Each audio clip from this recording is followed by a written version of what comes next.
Himaya samahan sa anak sa Espiritu Santo. Amen.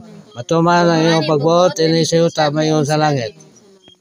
Mga buhat, Kapitulo 12, versikulo 20 ngadto sa 24. Ang kamatayon ni Herodes. Og sa naitabo nga si Herodes sa silag pag-ayo batok sa mga taga-Tiro ug sa taga-Sidon, apan kini sila nangadto kaniya sa tingob. Ug tapos nila madani si Blasto, ang tigtagad sa lawak higdaanan sa hari. Sila nangamuyo nga makigdait sa hari. Sanglit ang gisaligan sa ilang kayutaan alang sa pagkaon mauman ang kayutaan sa hari.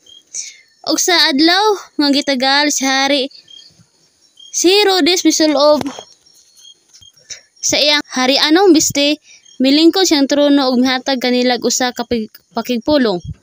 Ug naninggit ang mga tao nga nag-ingon, kana tingog sa usa ka Dios, dili sa tao. Ug diha-diha gihampak siya sa usa ka manulunda sa Ginoo, tungod kay wala niya ihatag ang pagdalaig ngadto sa Dios. O gikaon siya sa mga ulod ug namatay. Apan ang pulong sa Dios mitubo og misanay. Ako si Nando, ako maghatag og gamay nga mensahe sa atong nabasa og nadungog sa Biblia. Si Haring Herodes naa siya sa palasyo og siya nagahatag og pakigpulong sa katawhan. Ang katawhan naninggit nga nagaingon kana tingog sa usa ka Dios, dili sa tao. Og diha gihampak sa usa ka manulunda sa Ginoo, tungod kay wala niya ihatag ang pagdalaig ngadto sa Dios. Og gikaon siya sa mga ulod og namatay. Apan ang pulong sa Dios mitubo og misanay. Ako ning gisgutan ang naisulat sa Biblia aron mahibalo ang tanang katawhan nga si Haring Herodes ipatay sa manulunda tungod kay wala magdalay sa Dios. Ako si Naldo maghangyo sa tanang katawhan sa Pilipinas ug sa tanang kanasuran nga kita magadalay sa Dios aron nga kita dili mamatay mayagom sa kamatayon nga kita dili may sama ni Herodes nga gipatay sa manulunda. Si Haring Herodes ako si Naldo, ako maghangyo sa tanang kanasuran nga kamo magpasakop sa reliyong Iglesia Santa Cruz. Naa diha ang pagdalaig sa Dios o naa diha ang pagtumang sa sugo. Si Ginoong Lolo Juba siya nagaingon, tahuron mo ang imong amahan ug inahan aron magakataas ang imong mga adlaw sa yuta nga gihatag kanimo ni Juba nga imong Dios. Si Ginoong Lolo Juba, si Ginoong Papa Hesus, siya nagingon, nagsugo nga nagingon, apan ikaw sa mga ampo ka sumunod ka sa imong labak ug takpi ang pultahan ug magampo ka sa imong amahan ug sa ana sa tago ug ang imong amahan nga nagatan-aw sa tago magabalos kanimo. Rebecca, ako Sinaldo pasalamat ni Ginoong Lolo Juba ug ni Ginoong Papa Hesus ug sa Dios Espiritu Santo nga naa kanimo ang pagtuo nga ikaw nagatuo nga Ginoong Papa Hesus sa iyang pagbalik. Basa ang sulti ni Rebecca. Dalaygon ka o Diyos, mao ba kini ang akong panan-awon nga nakita o Ginoo. Ang imong pagbalik, salamat sa imong paglabot sa akong kasing-kasing niining kalibutana. Matuman gayod ang imong tanan kabubuton. Ikaw man ang matuod, ang labing makagahom sa tanan. O Ginoo, lig-una og dasiga pa ako sa mga kagubot nga maabotay. Rebecca, tama na ang imong ingon nga gubot dinhi sa atong nasod ug sa tanang kanasuran. Ang kagubot na nagdala sa gubat, ang gubat nagdala na sa pinatanay. Si Bongbong nga atong presidente sa atong nasod nagpresentar og bagong Pilipinas ug si Duterte nahimong presidente sa atong nasod sa Pilipinas. Si Duterte tupak siya sa gisgutan ni Bongbong nga bagong Pilipinas. Kung kini mahitabo ang kagubot sa atong nasod, mahitabo ang gubat og naa diha ang pinatanay. Ako Sinaldo ang Pangulo sa reliyong Iglesia Santa Cruz. Ako magahangyo sa tanang katawhan nga dili ta mo pabor ni Presidente Bongbong kung kita mo pabor sa atong presidente nga si Bongbong. Mahitabo ang kagubot sa atong nasod. Ang kagubot na diha ang gubat na diha ang pinatanay. Ako Sinaldo nagapresentar og bag-ong gobyerno nga suporta. Ang mag-uuma magasuporta sa managat sa pabrika o sa kumpanya. Ang managat magasuporta sa mag-uuma sa pabrika o sa kumpanya. Ang pabrika magasuporta sa mag-uuma sa managat o sa kumpanya. Ang kumpanya magasuporta sa mga mag-uuma sa managat o sa pabrika. Pinagi sa suporta mabuhi ta nga walay kwarta. Na diha ang pag hinatagay o pag dinamatay aron nga atong maangkon ang kalipay natong tanan. Ang bagong gobyerno na ay pagdumala, na ay magdumala sama sa presidente. Si Ginoong Papa Hesus nagpresenta og duha kagalon nga atong mabasa sa Biblia. Mateo 6 kapitulo 24.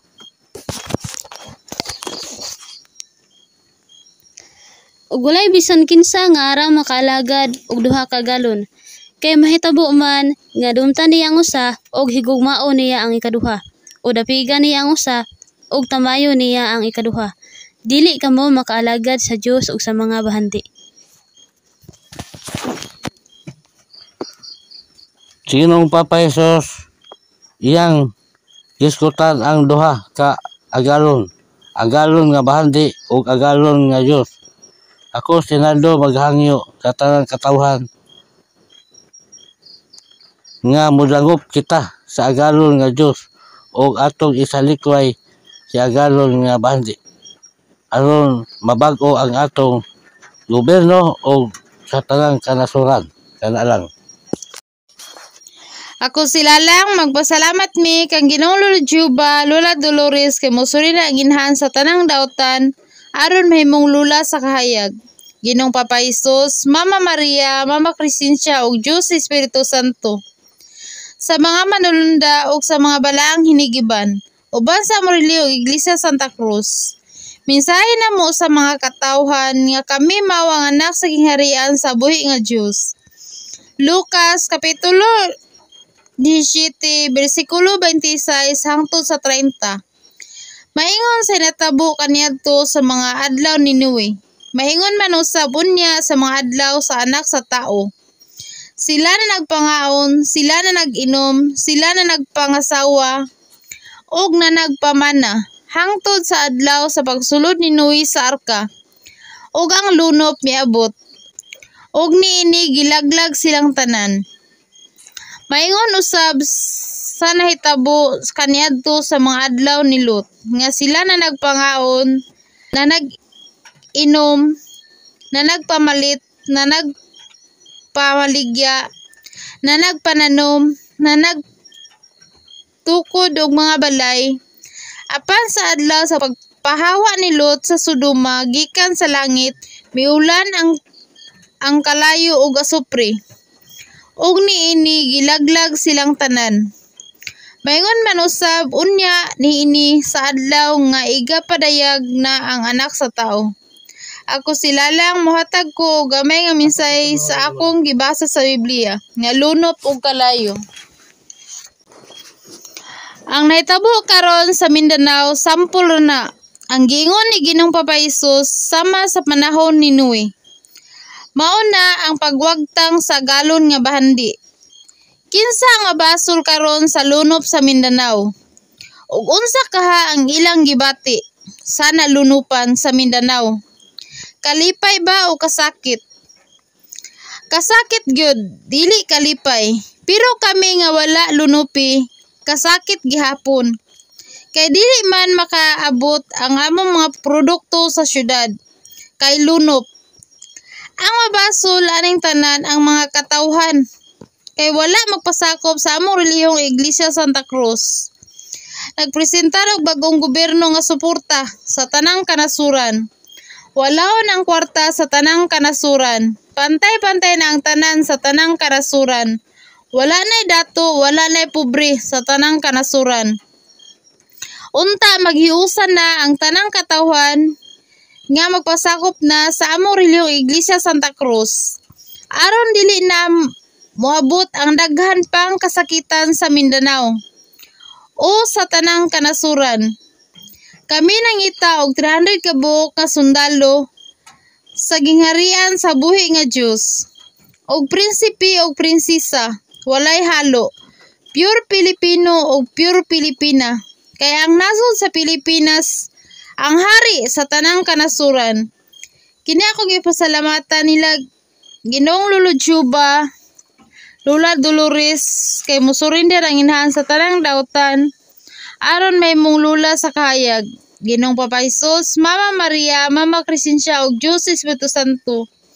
Sa mga malulunda ug sa mga balaang hinigiban, uban sa relihiyong Iglesia Santa Cruz. Salamat. Mateo Kapitulo 7, versikulo 21 hangtod sa 23. Wala ko gayud kamo ikaila. Dili ang tanan magaingon kanako, Ginoo, Ginoo, makasulod sa gingharian sa langit. Kundili ang mga nagatuman sa kabubuton sa akong amahan nga anaa sa langit. Daghan unya ang magaingon kanako niadtong adlaw, Ginoo, Ginoo, dili ba na naghimo man kami mga propesiya tungod sa imo ngalan, o na nagpagula sa mga yawa tungod sa imong ngalan, o nakahimo sa daghang mga milagro tungod sa imong ngalan. Og unya magaingon ako kanila, wala ko gayud kamo igkaila. Pahawa kanako kamong mga mamumuhat og dautan. Ako si Jose Sinangote, ang anak ko si Yoyo. Ako magpasalamat ni Ginoong Lolo Juba, Ginoong Papa Isos, ug sa Dios Espiritu Santo, ug sa among inahan nga langitnon nga mao si Maria, ug ka mga Crescencia na mao pa nagpadaya gani sa magugpo pa sa una ug karon tagom na, ug sa mga balaang ginagiban nga mao pa nakikaway sa mga dautan ug sa mga manulunda, ug sa amuang reliyon Iglesia Santa Cruz. Ang naguna niya akong amahan nga nagdala sa ngalan nga Naldo, ug siya po na nagdala sa ngalan nga Elias, nga mabasa po sa Malakyas nga sa dili pang magbalik ni Ginoong Papa Isos agaw na pa si Propeta Elias, ug mao ni karon na nagasangyaw na sa katawhan. Ug matag po kog mensahe sa kong gibasa sa diingon jud ni Ginoong Papa Isos nga daghan jud ang magatawag siya Ginoo, pero wala jud siya kaila. Ug sa amo pong reliyon karon Iglesia Santa Cruz, mao na ni ang tinuod nga reliyon nga gikan kang Ginoong Lolo Juba, Ginoong Papa Isos, ug sa Dios Espiritu Santo. Ug sa among ginabasa ug sa umabotay pa nga pagpasabot sa katawhan, mao na jud ni ang tinuod nga mapadayag sa katawhan. Kay daghan jud mga reliyon karon nga ang ilang simbahan mao si Lola Dolores ug si Manuel, pero kami naghangyo pa mi kang Lola Dolores nga mo silinder pa sa kang Ginoong Lolo Juba. Ato dyan pong baguhon ang atong panggoberno nga suporta, magsinuporta aron po atong mangko ng kalipay. Kini akong ipasalamatan kang Ginoong Lolo Juba, Ginoong Papa Isos, ug sa Dios Espiritu Santo, ug sa atong inahan nga langitnon nga mga si Maria, ug kang Mama Crescencia nga mao po lang nagpa-diaga ni sa magugpo pa sa una ug karon tagom na. Ug sa mga manulunda ug sa mga balaang hinigiban nga mao po nakikaway sa mga dautan. Salamat sa tanan. Ako si Kling Kling, nagapasalamat may kang Ginoong Lolo Juba, uban kang Lola Dolores kay mosurrender man siya aron mahimo siyang reyna sa kahayag. Kang Ginoong Papa Isos, uban kang Mama Maria, kang Mama Crescencia, sa Dios Espiritu Santo, sa mga manulunda ug sa mga balaang hinagiban. Ate Rebecca, imong ipangutana kung unsay imong angay buhaton aron mahimong sakop sa relihiyong Iglesia Santa Cruz. Naa may video sa pagampo matag gabi. Kung naa na ang video nga pagampo sa imuha, pwede ka mosabay sa video nga pagampo aron magampo ka. Sama ra nga ikaw nakiguban kanamo sa pagampo. Mao sa di ang buhaton sa tanan nga magpasakop sa relihiyong Iglesia Santa Cruz. Ug naapod may video nga panaghiusang pagampo o pagsimba sa matag Domingo. Kung mosabay ka sa panaghiusang pagampo o pagsimba sa samara nga ikaw nakig-uban kanamo sa panaghiusang pagampo o pagsimba sa matag Domingo. Sa hapit na mahuman ang video na mute, pero naay kompleto nga tingog sa panaghiusa nga pagampo o pagsimba, pero dili video. Mao ni ang buhaton sa tanan nga magpasakop sa relihiyong Iglesia Santa Cruz. Mao ni ang katumanan sa nasulat sa Biblia, Mateo kapitulo 2 bersikulo 9 hangtod sa 11. Sa pagkadungog nila sa hari, sila nang lakaw og tan-awa. Ang bituon nga ilang nakita didto sa sidlakan, naguna kanila hangtod sa pag-abot niini, nga mihunong sa ibabaw sa dapit nga nahimutangan sa bata. Og sa pagkakita nila sa bituon, sila nangalipay sa hilabihan gayud. Ilang nakita ang bata uban kang Maria nga iyang inahan. Og sila mihapa og ilang gisimba ang bata. Og sa naukban na nila ang ilang mga bahandi, ilang gihalaran siyag mga gasa, bulawan, insinso ug mira. Nga diha sa nabasa si Ginoong Papaisos, gisimba sa sulod sa balay, dili sa simbahan. Kay si Ginoong Papaisos wala gidawat o gisimba sa simbahan. Ang simbahan hinuon maoy nagpapatay kang Ginoong Papaisos. O karon ang mga simbahan gigamit ang pangalan ni Ginoong Papaisos, mga walay ulaw. Sa tubangan ni Ginoong Papaisos, gigamit ninyo ang pangalan ni Ginoong Papaisos para lang makakwarta, mga hakog, mga mangingilad. Ang tanang simbahan sa tanang kanasuran, mga sinaguga ni Satanas. Sa mga naanay pagtuo, unta magpasakop na mo. Salamat sa inyong tanan.